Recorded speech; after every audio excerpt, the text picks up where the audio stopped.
All right, picking it up on 277. The pencil felt thick and awkward in his hands. He began to write down the thoughts that came into his head. He wrote first in large, clumsy capitals, "Freedom is slavery." Then, almost without a pause, he wrote beneath it, 2 and 2 make 5. But then there was some sort of check. His mind, as though shying away from something, seemed unable to concentrate. He knew that he knew what came next, but for the moment he could not recall it.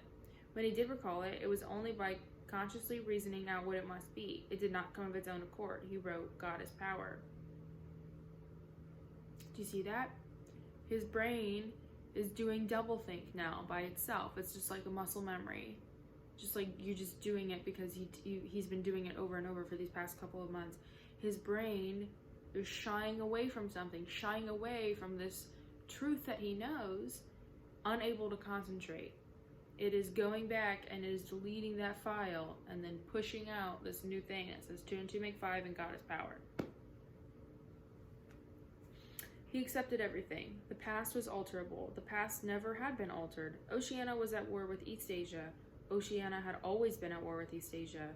Jones, Aronson, and Rutherford were guilty of the crimes they were charged with. He had never seen the photograph that disproved their guilt. It had never existed. He had invented it. He remembered remembering contrary things, but those were false memories, products of self-deception. How easy it all was. Only surrender and everything else followed. It was like swimming against a current that swept you backwards, however hard you struggled, and then suddenly deciding to turn around and go with the current instead of opposing it. Nothing had changed except your own attitude. The predestined thing happened in any case. He hardly knew why he had ever rebelled. Everything was easy, except... anything could be true. The so-called laws of nature were nonsense. The law of gravity was nonsense. "If I wished," O'Brien had said, "I could float off this floor like a soap bubble." Winston worked it out. If he thinks he floats off the floor, and I simultaneously think I see him do it, then the thing happens.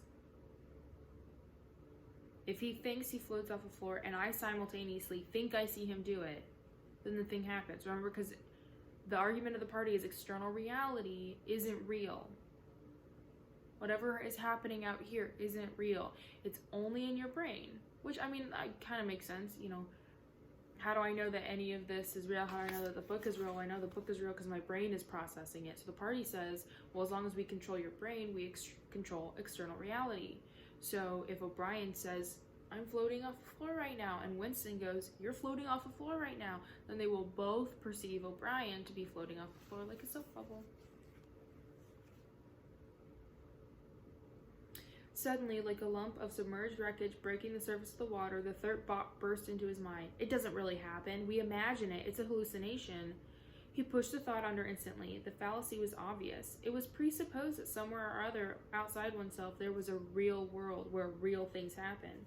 But how could there be such a world? What knowledge have we of anything, save through our own minds? All happenings are in the mind. Whatever happens in all minds truly happens. Right, so there's that argument. So he's doing doublethink now, consciously. It presupposed, the fallacy was obvious. So the fallacy is the external reality. It presupposed that somewhere or other outside oneself there was a real world, right? So like this in front of me, presuppose that there's a real world where real things happen. But how could there be a world? We don't have any knowledge of it except for what's in our own minds. And all happenings are in the mind. So whatever happens in everybody's mind, in the collective mind of the party, is what happens. That's the argument. Can you just join us this morning? I'll turn it over so we can see him a little bit. Oh, that's too far. Sorry, boo-boo, you can get cut off. That's okay. I know. All right.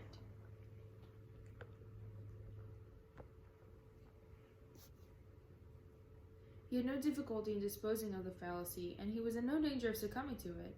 He realized, nevertheless, that it ought never to have occurred to him. The mind should develop a blind spot where a dangerous thought presented itself. The process should be automatic, instinctive. Crime stop, they called it in Newspeak.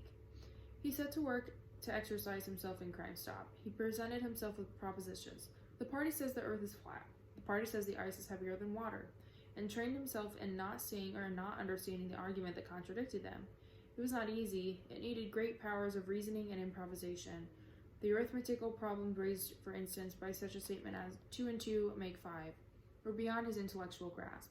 It needed also a sort of athleticism of mind, an ability at one moment to make the most delicate use of logic, and at the next to be unconscious of the crudest logical errors.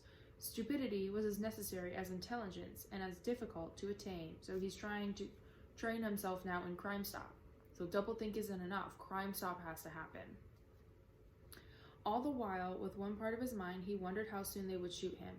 Everything depends on yourself, O'Brien had said. But he knew there was no conscious act by which he could bring it near. It might be 10 minutes hence or 10 years. They might keep him for years in solitary confinement. They might send him to a labor camp. They might release him for a while, as they sometimes did. It was perfectly possible that before he was shot, the whole drama of his arrest and interrogation would be enacted all over again. The one certain thing was that death never came at an unexpected moment. The tradition, the unspoken tradition, somehow you knew it, though you never heard it said, was that they shot you from behind, always in the back of the head, without warning, as you walked down a corridor from cell to cell. One day, but one day was not the right expression, just as probably it was in the middle of the night. Once, he fell into a strange, blissful reverie. He was walking down the corridor, waiting for the bullet. He knew that it was coming in another moment. Everything was settled, smoothed out, reconciled. There was no more doubts, no more arguments, no more pain, no more fear. His body was healthy and strong.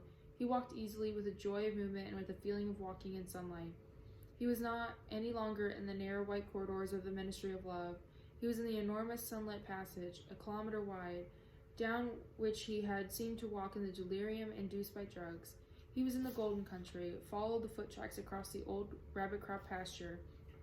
He could feel the short, springy turf under his feet and the gentle sunshine on his face. At the edge of the fields were the elm trees, faintly stirring, and somewhere beyond that was the stream where the dace lay in the green pools under the willows. Suddenly he started up with a shock of horror. The sweat broke out on his backbone. He heard himself cry aloud, "Julia, Julia, Julia, my love, Julia." For a moment he had an overwhelming hallucination of her presence. She had seemed to be not merely with him, but inside him. It was as though she had gotten to the texture of his skin. In that moment he had loved her far more than he had ever done when they were together and free. Also, he knew that somewhere or other she was still alive and needed his help. So he's having this